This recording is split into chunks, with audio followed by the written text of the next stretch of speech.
Hello friends, stock market outlook for Tuesday यानी कि कल के दिन के लिए हम आज चर्चा कर रहे हैं। और आज जो सोमवार का दिन था और जो आज बाजार में 11 नवंबर के दिन जो रुख देखने के लिए मिला वो मिला जुला था और एक रेंज बाउंड ट्रेड था। हालांकि निफ्टी स्लाइटली जो है माइनस में आप कह सकते हैं, लेकिन फ्लैट ही क्लोज हुआ है। दोनों तरफ के मूव आज देखने के लिए मिले और आज जो स्विंग थे वो बड़े थे। तकरीबन 300 पॉइंट का जो स्विंग था आज निफ्टी के अंदर देखने के लिए मिला, यानी कि दोनों साइड के मूव्स थे। तो बाजार सुबह मंदी में थे और जैफरीज की जो रिपोर्ट थी उस पर भी काफ़ी जो ट्रेडर्स हैं वो डरे हुए थे। लेकिन बाजार 10 बजते दोबारा से एक बाइंग सेंटीमेंट क्रिएट होता हुआ नज़र आया, लेकिन वो ज़्यादा देर नहीं चल पाया और उसके बाद फिर दोबारा से ऊपरी लेवल पर तकरीबन 12:30 बजे के बाद बाजार में दोबारा से बिकवाली शुरू हो गई और फिर एक दिन भर के रेंज में ट्रेड रहा। और हालांकि निफ्टी 50 में आज एक ग्रीन कैंडल जो है बनती हुई नज़र आई। अब ऐसा प्रतीत होता है कि ये जो एरिया है जहाँ पर अभी निफ्टी काम कर रहा है शायद अभी थोड़ा समय और बिताएगा तो बाजार कोई भी डाउन साइड या अप साइड के लिए शायद अभी यहाँ पर एक जगह बनाएगा। और हमें लगता है कि अभी कुछ समय आपको 2-3 ट्रेडिंग सेशन जिग-जैग मूव ही देखने के लिए मिलेंगे और शायद इसी रेंज में ऊपर की तरफ अगर हम देखें तो 24,500 में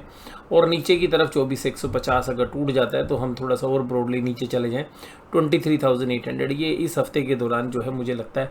कि एक रेंज रहने वाली है। ऊपरी लेवल पर जैसे ही बाजार जाएगा आपको सेलिंग अमर ज्योति हुई नजर आएगी और जैसे ही बाजार नीचे की तरफ आ रहा है तो एक बाइंग सेंटीमेंट क्रिएट हो रहा है। तो शायद अभी जो ट्रेडर्स हैं वो इसी पोजीशंस के अंदर जो है अपने आप को कंफर्टेबल पा रहे हैं और बड़े ट्रेड जो इन्वेस्टर्स हैं वो भी बहुत जल्दबाजी में नहीं है बेचने के लिए और वो भी इंतजार कर रहे हैं कि थोड़ा सा पुल बैक हो तो बेचा जाए। और इसी तरीके से जो खरीदने वाले हैं वो भी इंतजार कर रहे हैं कि थोड़ा सा और नीचे आए तो खरीदा जाए। तो ये कशमकश जो है बाजार के अंदर चल रही है और कोई भी ट्रेंडिंग मार्केट के अभी आसार हमें नहीं दिख रहे हैं और ऐसा लग रहा है कि दोनों साइड के मूव्स जो हैं देखने के लिए मिलेंगे। लेकिन कुछ सिग्नल्स ऐसे हैं जैसे बियर मार्केट में होते हैं और अब जो दिग्गज शेयर्स की जब पिटाई हो रही है तो थोड़ी सी चिंता का कारण जरूर है। एशियन पेंट्स के खराब रिजल्ट के बाद आज एशियन पेंट्स की तगड़ी पिटाई हुई। उसके बाद अगर हम आज देखें तो ब्रिटानिया के खराब रिजल्ट के बाद ब्रिटानिया की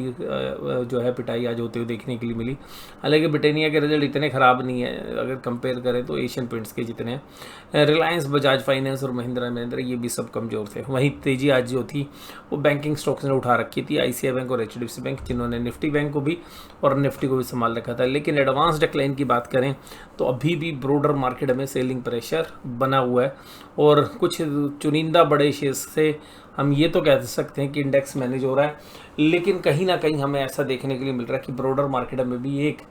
जो फियर का माहौल है वो एडवांस डिक्लाइन रेशियो देखने से पता चल रहा है। आज जिन शेयर्स में तेजी थी वो पावर ग्रिड, ट्रेंट, इन्फोसिस, एचसीएल टेक और टेक महिंद्रा जैसे शेयर्स थे। वहीं कमजोरी आज मैंने आपको कहा जैसे एशियन पेंट्स आज 8% की चपेट में आ गया, ब्रिटानिया इंडस्ट्रीज 5.44%, अपोलो 3.58 और सिप्ला 2.5। देखिएगा जब शेयर्स गिरते हैं तो नई नई स्टोरियाँ बनती हैं और आप लोग जानते हैं कि एशियन पेंट्स ने पिछले 2-3 साल में कोई खास रिटर्न्स भी अपने शेयरहोल्डर्स को नहीं दिया है। रीज़न ये कि ग्रासिम या हम ये कह सकते हैं कि बिरलाज की जो अनाउंसमेंट थी, फिर जो जिंदल ग्रुप की अनाउंसमेंट थी कि भाई हम पेंट में, अब देखिएगा दोनों के कमर्शियल प्रोडक्शन शुरू हो गए, उनके प्रोडक्ट्स जो हैं बाज़ार में काफ़ी बड़ा कंपटीशन दे सकते हैं।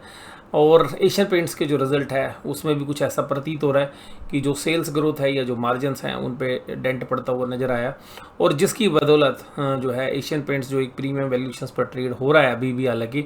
वो अब थोड़ा सा खिसकता हुआ नज़र आ रहा है। तो ये जो आज का जो पेन है ये एशियन पेंट्स के लिए एक सीवियर पेन है और शायद अभी इसको रुकने में थोड़ा सा समय लग सकता है। और अब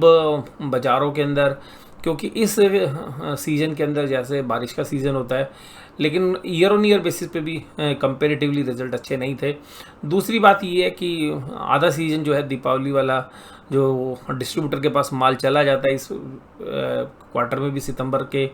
जो लास्ट के 15 दिन होते हैं, तो कुल मिलाकर कमज़ोर थे आंकड़े और एशियन पेंट्स पर अब दोबारा से एक री रेटिंग का खतरा मंडरा रहा है और जो री रेटिंग है वो डाउन साइड की साइड हो रही है और अब जो चैलेंजेस हैं वो दूसरे ग्रुप की तरफ से आ रहे हैं। लेकिन देखिएगा एशियन पेंट्स अपनी ब्रांडिंग्स में या अपने काम में एक जाना माना ब्रांड है, आज भी एक फ्लैगशिप कंपनी अगर एशियन पेंट्स के हम कहें तो अब केवल पेंट को नहीं कहें हम, बल्कि दूसरे जो होम डेकोर के जो आइटम्स हैं उधर भी जा रहे हैं होम इनोवेशंस के अंदर भी कुछ और प्रोडक्ट्स में ये वैल्यूडेड प्रोडक्ट्स को ला रहे हैं, लेकिन उन सब के बावजूद चैलेंजेस बने हुए हैं और वो आज शेयर प्राइस में भी रिफ्लेक्ट हुए और रिज़ल्ट का रिएक्शन जो है हमें ज़्यादा लगा। ब्रिटानिया में भी सिमिलरली रिज़ल्ट के ऊपर एक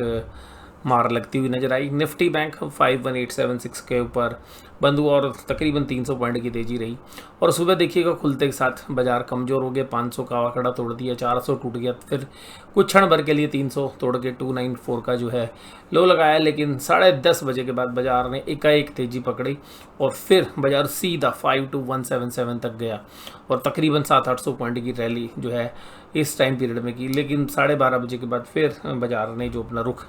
पलटने की कोशिश की और ये देखिएगा ग्रीन कैंडल बनी और इसमें भी मुझे लगता है कि इस बॉक्स के अंदर ही अभी शायद ट्रेड होते रहेंगे और ये जो बॉक्स है ये हमें बता रहा है कि भाई 50-500 नीचे की तरफ है इस बॉक्स का बेस, ऊपर की तरफ अगर हम जाएं तो 52,800 की तरफ है। इसी रेंज में ही बाजार घूमता हुआ नजर आएगा, ऊपर की तरफ जाएगा तो सेलिंग प्रेशर, नीचे की तरफ आएगा तो बाइंग जो है एमर्ज होती हुई नजर आएगी। इस तरीके की प्रोबेबिलिटी सबसे ज़्यादा है। HDFC bank, ICICI bank, SBI ये सब तेजी में थे, कोटक महिंद्रा और AU स्मॉल फाइनेंस बैंक कमजोरी में थे। आज अगर डेटा की बात करें तो FIs ने आज 4000 करोड़ का माल नहीं बेचा है, आज बेचा है 2306 करोड़ का। अब सेलिंग थोड़ी सी कम हो रही है और DIs ने बाइंग की है 2000 करोड़ की। तो ये जो आज की जो प्राइस एक्शन है वो ये दिखा रहे हैं कि एक समय ऐसा रहा दिन में जहां FIIs एग्रेसिवली सेल करते हुए आए, तो दूसरी समय ऐसा था जहां DIs एग्रेसिव बाय करते नजर आए, इसलिए आपने पूरे एक रेंज में बाजार को देखा। आज FIs ने इंडेक्स फ्यूचर्स में भी बाइंग की है तो ये थोड़ा सा कंफर्ट आ रहा है,